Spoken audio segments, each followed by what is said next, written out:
Yo, yo, yo, this is Jesse Pinkman, bitch. I'm here with my homie Heisenberg. Hello, actually, this is Walter White. We just got done cooking dinner, and now it's time to look at some famous works of art that have interesting takes on perspective. So what are we looking at today? Well, the first painting we're looking at is the Arnolfini wedding portrait from the Northern Renaissance era. My homeboy Jan van Eyck painted this beauty in 1434 with oil on panel. It's now sitting in the National Gallery in London.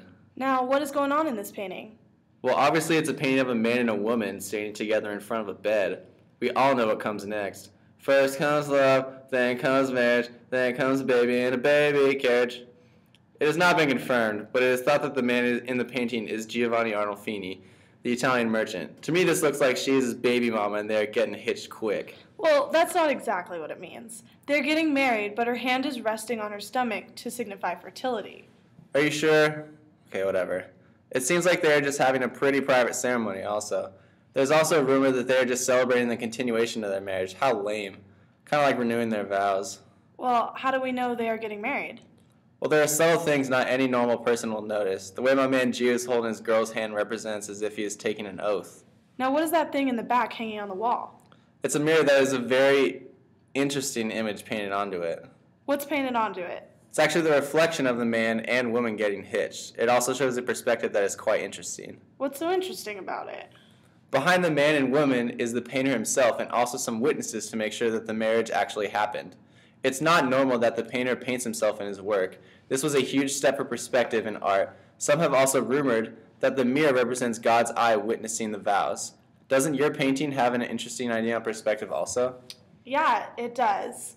So here we are to talk about Pietro Perugino's Christ Handing the Keys to the Kingdom to St. Peter, a work of art that was the most famous fresco in the Sistine Chapel before Michelangelo came along.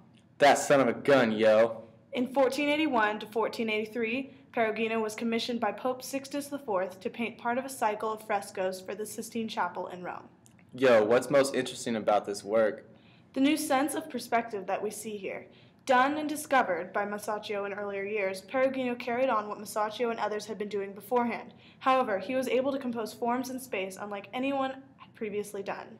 There are lots of space here, huh? His forms in space revolve an almost perfect example of one-point linear perspective, with a clear horizon line in the background. It's really striking how the diagonal and orthogonal lines divide the space into something we can understand and recognize, isn't it? Yeah, I guess.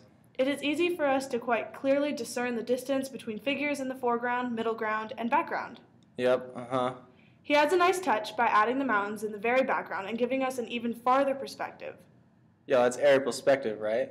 Yep, it is. I love the figures in the middle ground running around and the dome in the back. It gives us a sense of where we are. Really spacious and airy, yo. Yeah, that's called a piazza. It is not a piazza from real life, but instead an idealized one with a temple in the middle of it. So what's the story on the keys, yo? Well, here's a little background story on the keys and who's giving them to who. Jesus is giving them to Peter, who truly believed him to be the Son of the living God, the Messiah. Jesus said unto him, Blessed are you, Simon, son of Jonah, for flesh and blood has not revealed this to you, but my heavenly Father. And so I say to you, you are Peter, and upon this rock I will build my church, and the gates of the netherworld shall not prevail against it. I will give you the keys to the kingdom of heaven. Whatever you bind on earth shall be bound in heaven, and whatever you loose on earth shall be loosed in heaven. Although he didn't give Peter physical keys to the kingdom of heaven, they are often represented that way in paintings and art. Okay, whatever. That was really long. So how is the work important for popes? Well, sorry, Jesse, but quite clearly the handing of the keys to Peter is meant to frame the Catholic doctrine of apostolic succession by which Christ handed power to Peter and hence on to the popes. Overall, the scene is one showing a critical biblical episode for the popes, and one which makes excellent use of Renaissance perspectival devices to create the illusion of depth on a two-dimensional surface. It would likely be the most important fresco inside the chapel if not for another series of frescoes painted some 3 decades later by a sculptor-painter named Michelangelo. As you can see, both works correlate with each other on a unique sense of perspective, truly revolutionizing Renaissance art and making them works to remember. Thanks for listening in. This is Walter White and Jesse Pinkman, bitch!